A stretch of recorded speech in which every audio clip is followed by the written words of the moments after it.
Hello everyone and welcome to another video. Now in today's one I thought we'd compare the Intel Arc A750 with the Radeon RX 7600. Now both of these cards retail for a similar price new in the UK, but of course the Arc has been out longer and can be found cheaper if you're willing to shop used. I do understand that the price of these may differ significantly depending on where you live, so the cost may not always be directly comparable. That said, I thought we'd see how these two 8GB cards do today in a handful of games tested at 1080p. Now the Arc A750 of course isn't as established, let's say, when it comes to drivers, though they are always improving thanks to Intel's continued support. That will surely play a part in today's video, but without further ado, let's get into it and see how these two compare. So I've tested various games today, some DX12, one Vulkan and a couple DX11 ones, just to give you an idea of how these two compare when using different APIs. So our first game, Forza Horizon 5, here we are with the Ultra preset and TAA. With the Arc A750 it was a solid effort with 97 FPS, a 1% low of 86 and a 0.1% low of 84. The game was more than playable here and it remained very consistent throughout. The RX 7600, the newer card which launched just a few weeks ago at the time of this video, hit 133 FPS with solid percentile lows as well. Now this is pretty much what I was expecting for all of today's tests. I am expecting the RX 7600 to come out on top. Of course, when the Arc A750 came out, its main sort of AMD competitor, I guess, was probably something around the RX 6600, but that was favourable because of better drivers, and I think the same still applies today too, really. For GTA 5 next, this is a DX11 game, highest settings here with 2x MSAA advanced graphics off. With the Arc A750 we saw 95, the percentile lows again were pretty good here. Now for the RX 7600 result we saw 141, so quite a bit in front for the AMD card, not just in terms of the average but in terms of the percentile lows as well. For Cyberpunk 2077, a DX12 game, we'll be revisiting this one again a little later on in the testing with ray tracing, but for now we stuck with the high settings and any form of RT off. This was a closer result here with 74 FPS on average for the A750, again with pretty decent percentile lows. The 7600 on the other hand pulled ahead by about 14 frames on average, though there were some little dips and drops here and there which didn't seemingly affect our percentile lows overall, and I'd have to say that this is a pretty decent result for both cards. Now I'm not sure if this means that the A750 should probably be lower in price by now at this point. In some places it is, of course, but I think here in the UK with such a small difference between them brand new, the RX would be the better buy. Unless of course you can find the A750 for under £200 used, which is definitely doable. The Witcher 3 next gen now, this is at 1080p with the ultra settings. The Arc A750 hit 113 FPS with some pretty decent percentile lows. Now this was pretty negligible in terms of the difference of the average, 3 frames per second in it here for our average figure. And actually the RX 7600 performed worse in terms of those percentile lows.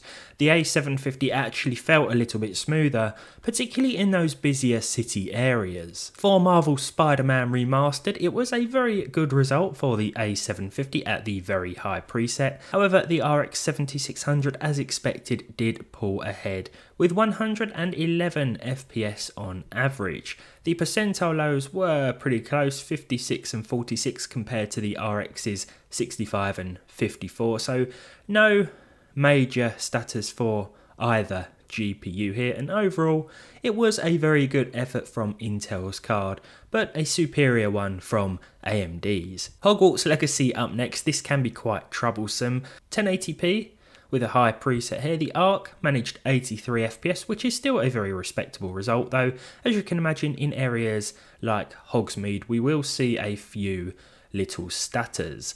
The RX 7600 hit 112, which definitely seems improved since I tested this in my 30 game mega benchmark, but there were still some issues with the percentile lows, mainly that 0.1% low, which does see a few dips in Hogsmeade as well. Mafia Definitive Edition is a slightly older game, 2020 I believe it came out. It runs with DX11, but it is a fantastic remake of the original and I definitely recommend playing it. 82 FPS with the A750 here, with a few little problems as we drove around town. This one definitely performed better on the RX card, but it wasn't without its issues as well. In fact, the 0.1% low was pretty much identical on both GPUs. In Red Dead Redemption 2, 1080p with the ultra textures, pretty much everything else including TAA on high, it was a very nice effort from the A750 here with 94 FPS and a solid 1% low of 57. Again, a couple of dips here and there. The RX 7600 did a bit better with 106 frames per second, again a few drops, but all in all, it was solid for both GPUs. If I weren't comparing these two side by side and you were just seeing ARC gameplay on its own, I think you'd still be pretty pleased with what you were seeing. Of course, I had to try a couple of ray tracing benchmarks now because both cards are capable of this. This is where the results do close a little bit in terms of Cyberpunk anyway. Here with the RT low preset, the A750 managed 55 FPS with a 1% low of 42 and a 0.1% low of 39. The 7600 was just 4 frames ahead at this resolution, 4 frames ahead in terms of both the average and 1% low actually, though in terms of that 0.1% low it did perform a little bit worse than the ARC card, so more consistency with Intel's offering. Finally we have Minecraft RTX, which seemingly hates the AMD card, 33 FPS. Could be that this is an Nvidia map, so it just hates it by default. I don't know. 33 FPS with the 7600 and some pretty bad percentile lows.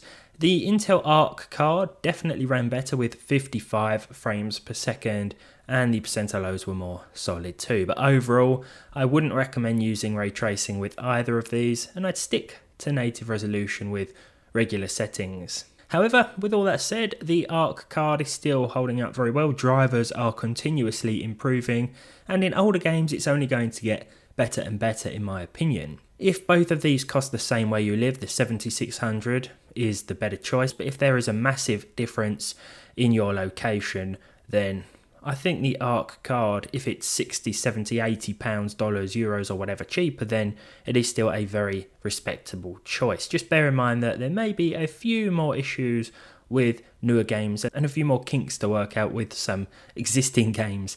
It's still very much a sort of enthusiast card, if you will. But there we go. I hope you've enjoyed this comparison. I hope it's helpful if you're looking to buy either of these two. Definitely look at the used market though and see what else is available for this money, of course, especially now as GPUs are dropping. Thanks again to AWDIT who sent me the RX 7600. I'll have a link to this card that I used as well as the Intel Arc A750 in the description down below.